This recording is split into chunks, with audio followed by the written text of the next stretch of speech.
Friedman from the North Dakota Beef Commission. So we just want to ask people to call in and register so that we can get our planning for the right numbers. To register for that event, you want to call our office. That's 652-2551, extension 3.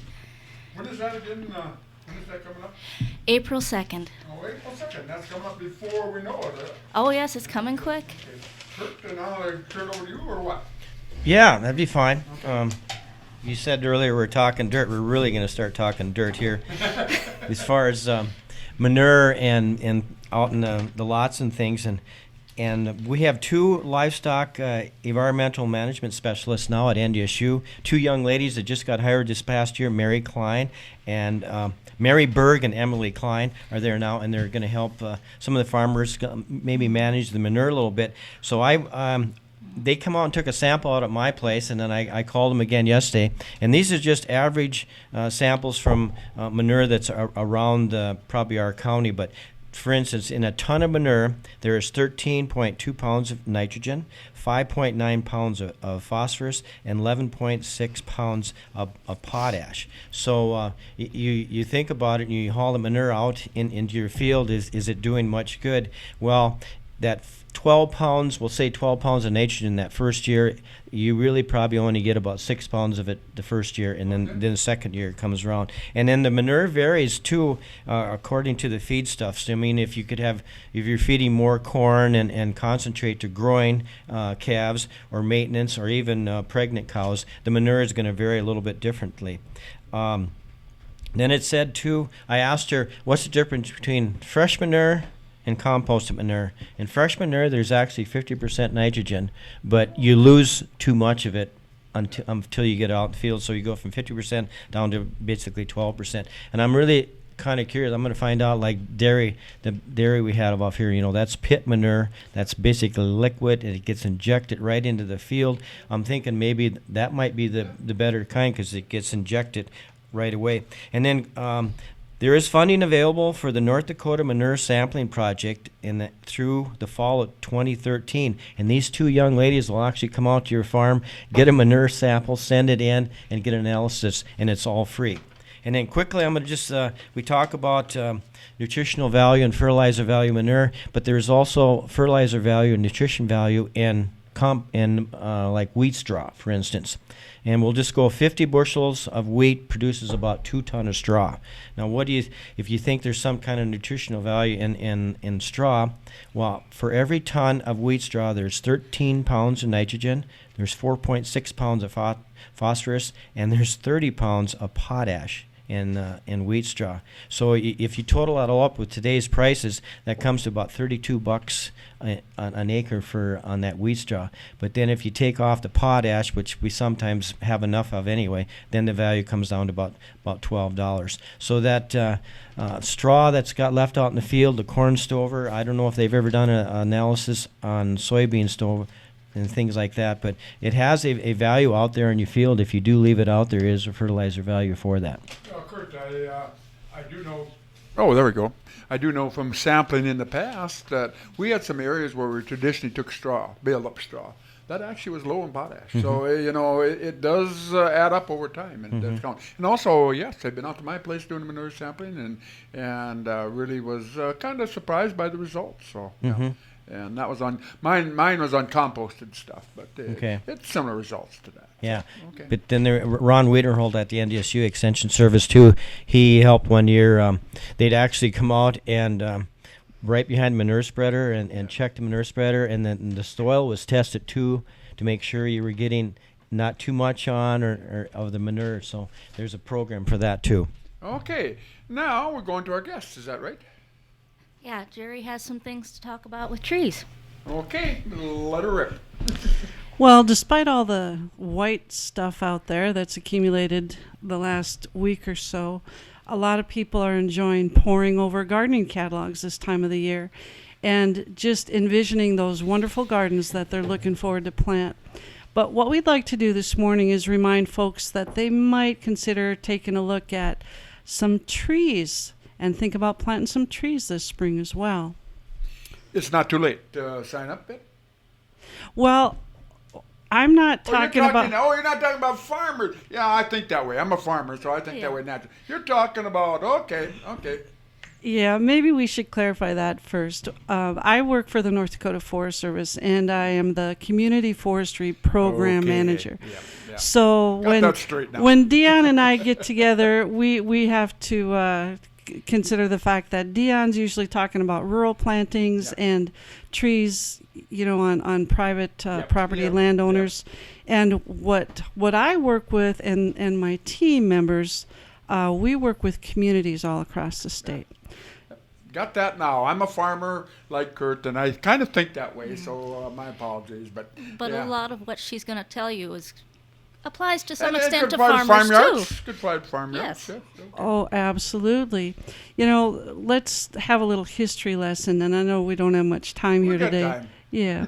Well, when we first started settling here in North Dakota, well over 100 years ago, folks were moving here from eastern states that were heavily forested, or maybe they were immigrating from Europe, where there were a lot of trees there too. They show up in North Dakota, and there's a lot of wide open spaces. Oh yeah. So almost instinctively, they began planting trees for various reasons, just to make the place where they had moved to more like home, make it a more beautiful place, you might say. Although there's beauty in our open prairies as well, but trees also provide shade, and they provide fruit if we're planting fruit trees. Well, in our communities, at least, what folks were planting were the trees that were readily available and trees that were going to do well here. So we primarily focused on our native species, and that included a lot of planting of American elm and green ash and cottonwood and box elder. So, 100 or 150 years later, these are the types of trees that primarily dominate our landscapes, particularly in our communities. That's where I'm focusing today. That's where we're talking. A lot of cottonwoods out in our area. I don't know about you, Kurt, but from years ago, lots of cottonwood trees. And they've been a great old tree. They're not so good always in town because we really make it tough for trees to grow in our cities, in our towns. Think about it. We've got paved streets, we've got sidewalks. We don't give them much space to grow. Yeah. So enter one of the problems that we've faced here the last 40 years or so, Dutch elm disease. Oh yeah. That started taking out a lot of our American elms. And up to that point, elms dominated the trees, Yes, at they least did. along our streets. Some of our communities were over 50% elm. Yep. Okay. So instinctively, we thought we need to replace those trees. And we really relied heavily on green ash. So now we're faced with a situation where green ash is our primary tree that we see in our towns. The Forest Service conducted some quick surveys this past year in 15 different communities. And we found that green ash dominated, which we already knew that, but now these numbers show that. We've got from 40%. In fact, one community had 80% green ash Wow. on their streets. Wow. That's a lot. Yeah. So the reason we're really concerned about this, we have another invasive pest Yes. problem headed our way. And I'll bet you can tell me what that is. Green ash borer, is it? Is that the one? Yeah, emerald ash. Emerald borer. ash borer, Yeah. excuse me. And Because I have a row of green ash out there too in Shelterville, and single rows. Yeah. Right. It first showed up over 10 years ago in Michigan, and since that time, hundreds of millions of green ash have been killed throughout about 15 states, and it's as close to us now as St. Paul and the St. Paul area in Minnesota. So we continue to watch, the Department of Ag and the Forest Service. We've got cooperating efforts that are watching for this pest, and we have not detected it yet here in North Dakota. Good. But it's very likely that this pest is headed our way. Yeah. So one of our best defenses is to start planting and diversifying.